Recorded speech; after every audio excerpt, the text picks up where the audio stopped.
दिनांक 18/6/24 रोजी गोळवली परिसरात एक संशयित इसम फिरत आहे अशी आमच्या वरिष्ठ पोलीस निरीक्षक श्री काबदाने साहेब मानपाडा पोलीस स्टेशन यांना माहिती मिळाली.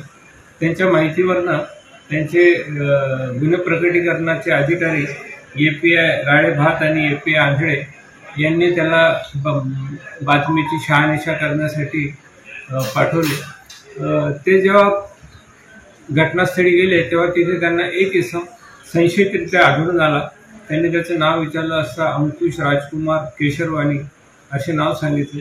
त्याची झडती घेतली असती. त्याच्याकडे एक देशी बनावटीचं पिस्टल आणि 6 राऊंड मिळून आले.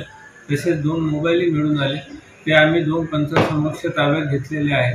असा 1,38,000चा मुद्देमाल त्याच्याकडून हस्तगत करण्यात आलेला आहे. त्याच्या विरोधात गुन्हा दाखल करण्यात आला आहे मानपाडा पोलीस स्टेशनला आणि पुढील तपास मानपाडा पोलीस स्टेशन करेल.